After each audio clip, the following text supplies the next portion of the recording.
संत महापुरुष लोग ये कहते हैं कि इंसान पर जब दुख आपत्ति विपत्ति मुसीबत पड़े उस वक्त उसको चिंतन मनन विचार करना चाहिए कि जो दुख के कारण हमारा रास्ता अवरुद्ध हो गया है वो पुनः लाइन पर कैसे आए, पुनः पटरी पर कैसे आए।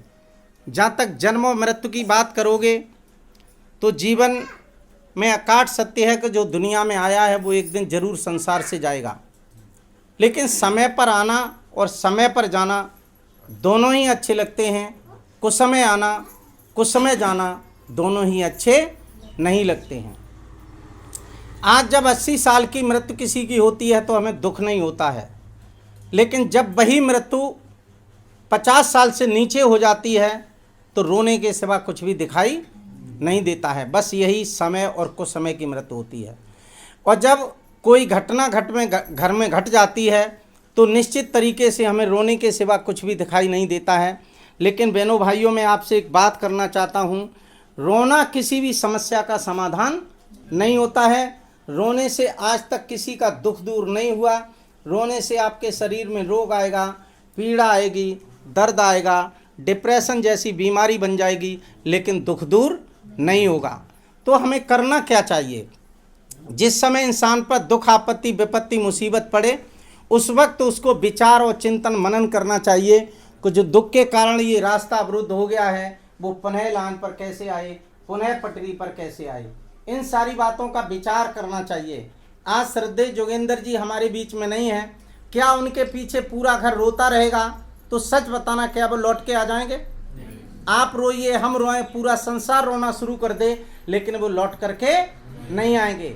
अच्छा ये है कि हम लोग अब विचार करें, चिंतन करें, मनन करें कि अब जो परिवार में बचा है, नाती बेटा बच्चे, उनके लिए हम ये प्रयत्न करें कि इनका जीवन में कुछ भी ना बिगड़े। क्यों? समय पर प्रयत्न करने से सारी समस्याएं समाधान हो जाती हैं और समय पर प्रयत्न न करने से वही समस्या गंभीर बन जाती है। उदाहरण दे दूं, कुछ लोग कहते हैं साहब ये होनहार था, कुछ लोग कहते हैं साहब भाग्य में लिखा था, कुछ लोग कहते हैं नसीब में लिखा था। लेकिन अगर मैं आपसे ये कह दूं कि भाग्य और नसीब हो ये कुछ भी नहीं होता है, ये सब काल्पनिक हैं, तब आपको कैसा महसूस होगा? बिल्कुल सही कह रहा हूं मैं। देखिए, हमारे दिमाग को इतना पंचर किया गया है, हमारे दिमाग में इतना कचरा भरा गया है, झूठ और छल फरेब फैला करके हमें सांची बात भी पसंद नहीं आती है। और अगर मैं यहाँ पर अभी कार्यक्रम कर रहा हूँ, आप लोग मुझे अच्छा मानते हैं, पढ़ा लिखा मानते हैं, विद्वान मानते हैं, जो भी मानते हैं, हम आपसे अगर ये कह दें कि अगर आपने बाबा साहब बुद्ध को यहाँ नमन नहीं किया और तुम चले गए तो तुम्हारा सत्यानाश हो जाएगा। क्या हो जाएगा? सत्यानाश हो जाएगा। और सपोज करिए आप पीछे से उठ के चले गए, मैं एक उदाहरण दे रहा हूं, पीछे से उठ के चले गए और रास्ता में जाके तुम्हारे साथ कोई घटना घट गई, आप क्या कहेंगे? ये कहेंगे देखो उनने कही थी और देखो ऐसा करके नहीं आए, तासे ऐसा हो गया, जबकि ऐसा बिल्कुल नहीं है। ये बात मैं क्यों कह रहा हूं? कल मैं एक जगह जा रहा था, हमारे दिमाग में कितना कचरा भरा गया। आप घर से निकले, किसी बच्चे ने छींक दिया तो उसे क्या मानते हैं? क्या मानते हैं? अशुभ मानते हैं। बिल्ली अंगाई काट गई तो अशुभ मानोगे। यहाँ तक कि मरीज को अगर अस्पताल में ले गए और 13 नंबर का अगर बेड मिल गया, बेड के ऊपर लिखो हो 13 ऐसा, तो आधो दिमाग चक्कर काट जाए। हमें मालूम पत्ते का दद्दा की हो गई 13, नहीं चक्कर काट जाए। अस्पताल वालों ने बड़ा चतुराई की, कब किसी अस्पताल में 13 का अंक लिखा नहीं मिलेगा, खत्म कर दिया। क्यों? ये दिमाग में लोगों के भरा था।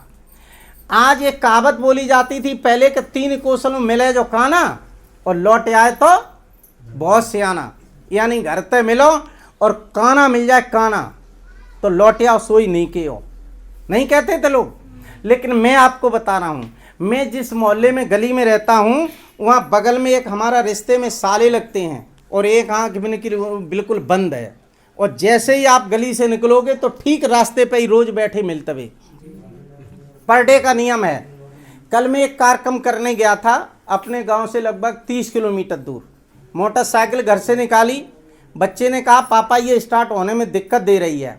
मैंने कहा ठीक है, कोई बात नहीं। लेकिन जैसे ही हमने स्टार्ट करी तो हो गई, रास्ते में फिर बंद करी फिर हो गई, और जैसे ही हम उस गली पर आए तो ठीक भाई साले साहब मिल गए, एक आंख बंद वाले ना। अब ये बताओ सही कि जब हम रास्ते में अच्छे कार को जा रहे हो, उनके दर्शन हो गए तो हमें लौट जाना चाहिए था? लेकिन हम लोग कभी इन बातों को मानते नहीं। सांप अंगाई काट जाए, नौरा अंगाई काट जाए, अंधा मिल जाए, लूड़ा मिल जाए, बिल्ली मिल जाए, मैंने आज तक कभी ब्रेक नहीं लगाया। और वो ब्रेक हमने नहीं लगाया, हम चले आए। जैसे ही ITI चौराहे पर आए तो उसका क्या हुआ, फ्यूज उड़ गया मोटरसाइकिल का। अब उसमें किकलाएं, गाड़ी स्टार्ट ही न हो। मुझे वहाँ आधा घंटा हो गया, फिर एक मिस्त्री को फ़ोन किया, मिस्त्री को बुलाया, तब उसको मैंने खुलवा करके डायरेक्ट किया और गाड़ी चलना शुरू हो गई। अब मेरी जगह कोई दूसरा व्यक्ति होता तो क्या कहता, देखो काना मिल गया और तुम चले आए, ताई से जो गाड़ी बंद हो गई, और तुम और रुक जाते तो गाड़ी गारंटी से बंद न होती। यही तो हुआ ना। अरे जब पीपरा पुजवा दिया, सड़क पुजवा दी, जो भी कराया पुजवा दिया, हमारे दिमाग में ये कचरा भरा गया। तो मेरा आपसे निवेदन है, प्रार्थना है कि आज श्रद्धा सुमन श्रद्धेय जोगेंद्र जी को मैं समर्पित करता हुआ, ये जो बच्चे बैठे हैं इन दोनों भाइयों से ये चाहता हूँ, ये भगवान स्वरूपा माँ तुम्हारी मौजूद हैं, इस माँ के मन में कभी ये सपने में भी ना आ जाए कि हमारे ऊपर से हमारे पति का साया उठ गया है। और चूंकि आप ये पूरा परिवार समझदार है, सभी लोग समझदार हैं, इसलिए बहुत बड़ी समझाने की ज़रूरत नहीं है। जो हमारी ये बिटियाँ, ये बहन बेटियाँ, ये माताएं बाहर से आई हैं, आपसे मेरा हाथ जोड़ के एक निवेदन है कि ये रोते रोते वैसे ही इनका बहुत हालत ख़राब है, अब आप इनको बिल्कुल नहीं रुवाएंगी, आप इनको ढांढस बंधाएंगी, समझाएंगी, लेकिन ये नहीं कि गले मिलके अब रोना और शुरू कर दो तुम लोग, ये बिल्कुल मत करना। क्यों?